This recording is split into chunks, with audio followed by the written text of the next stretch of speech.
Hi, I'm Sarah Light, and I'm here with Liz Harper. Our guest today is Kim Gallagher from Erdman Farms. Kim, can you please introduce yourself and tell us a little bit about your farming operation? Sure. Thanks for having me on, first of all. I'm kind of excited to talk about soil health. I am a fifth generation farmer. Actually, both my grandpas were farmers, so third generation on one side, fifth on the other, but we have been farming for a couple generations in Colusa and Yolo County. We have pretty diversified farm. We're 2,400 acres. We have almonds, walnuts, rice. We grow row crops, wheat, sunflowers, safflower. We try and do rotations as much as possible.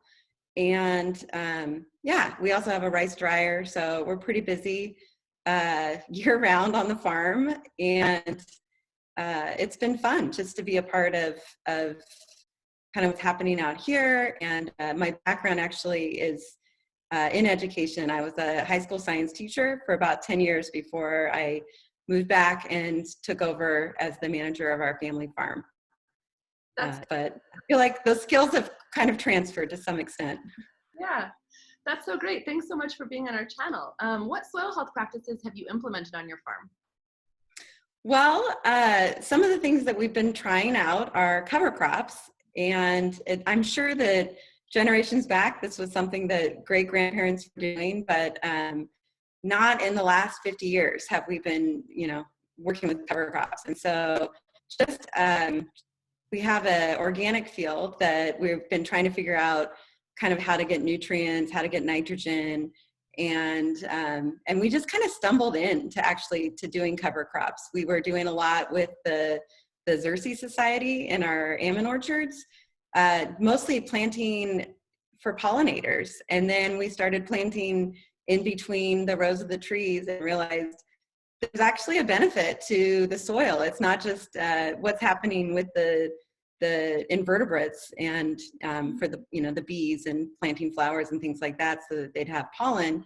We realized, oh, there's actually a benefit underneath the ground. We didn't really, it really wasn't even on my radar until like the last few years. So I'm learning. I'm very new at all of these practices. But I'm lucky that I've got lots of farmers who've been doing this for a long time around me, and they're sharing, what they've learned. I've done a lot of reading of books and just trying to figure out, I feel like every farmer's saying is you try and make the dirt better for the next generation. We're learning there's a lot more in that dirt. It's soil, it's living, it's alive. How do we care for it? How do we use it as a resource just like everything else? And I literally just started doing this in the last few years. That's so cool. So you decided to implement soil health practices by increasing pollinator habitat, and then you kind of stumbled in. I love that wording of stumbling into soil health practices, and then through your organic operation, trying to find nitrogen fixing plants to just give your cash crop some nutrients from the soil. So other than enhancing habitat and fixing nitrogen, what are the other benefits that you have seen in the soil itself, in the soil health itself with your implementing your practices? Yeah, I will go back and say we do a rotation of tomatoes, vine seeds, tomatoes, sunflowers, and then wheat. And that was kind of drilled into me before I came on the farm that really planting wheat and putting the straw back into the soil is one of the most important things that we can do. I feel like a lot of people bail because the price is just not there for wheat anymore. But the whole point of growing the wheat is to put that straw back in and the carbon. And so really having that balance of carbon and nitrogen and trying to figure that out was something that was done on our farm well before I arrived on the scene. But so that's one of the practices that, having the rotation and then making sure that you're trying to keep carbon and nitrogen in balance and really changing up through the rotation what you're growing and making sure with our rice straw that we're putting it back into the soil. There's a huge benefit of phosphorus, potassium, and nitrogen that we're getting just by putting it back into the soil. That's awesome. So help me out with yeah. Well, you're just like capturing all of the soil health benefits in your cash crops. And that's really neat. And so then the other side of that question is, what have been some challenges that you have faced? Yeah, well, not really understanding, what, like, I did stumble into this. So really trying to understand ways to do this where we're not going broke was like a big challenge, because when you're starting off, and I'm one of those people that gets really passionate about something and I can just dive deep into it and kind of, come up with cover crop mixes that have 15 different species, and you're spending all this money and you're trying to figure out, how to do this overnight, and really kind of scaling back and going, okay, this is going to take a couple years. This isn't something that we're going to be fixing overnight. We need to figure out how can we do this economically, where we're seeing, the inputs having a beneficial in what we're in our cash crop, right? So we're seeing the cover crops and what we're doing in the soil actually pay off with our cash crop. That's going to take some time.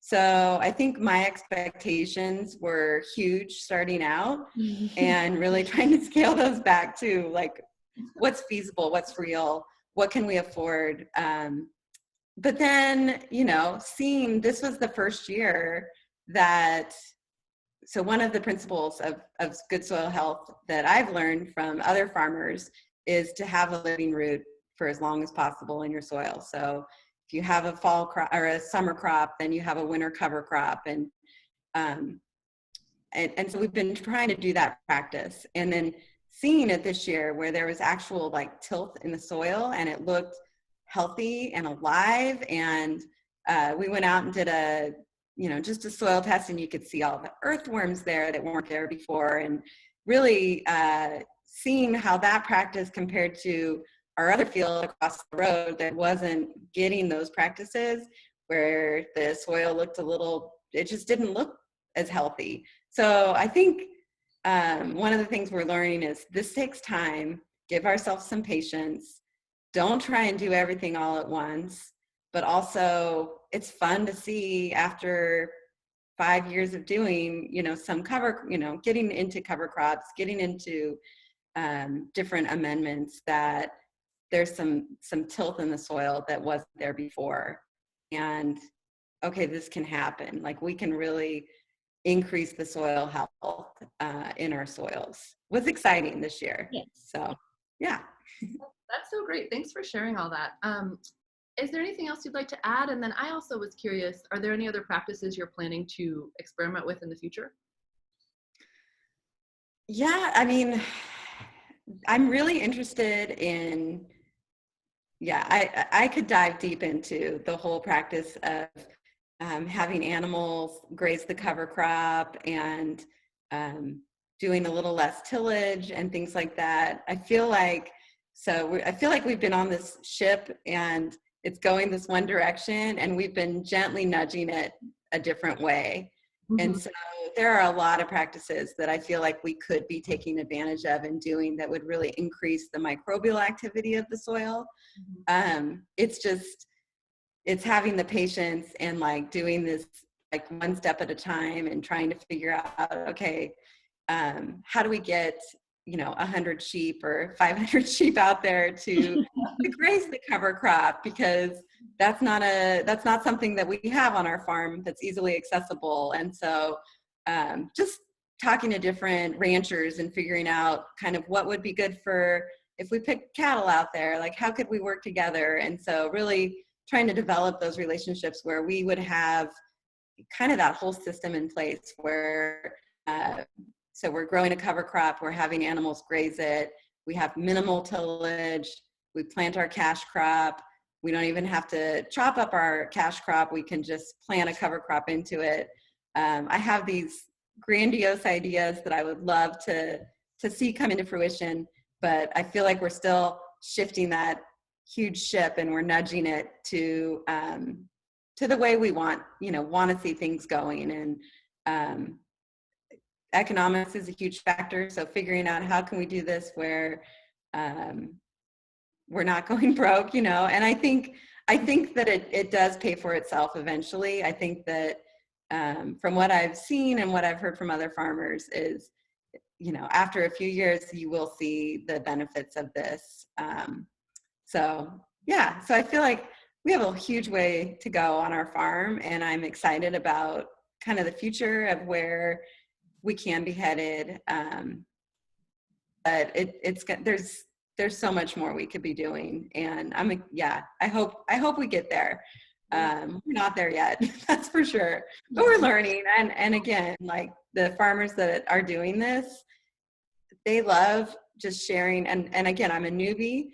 There's farmers that have been doing this for years, and they have so much information, and they're so excited to share it.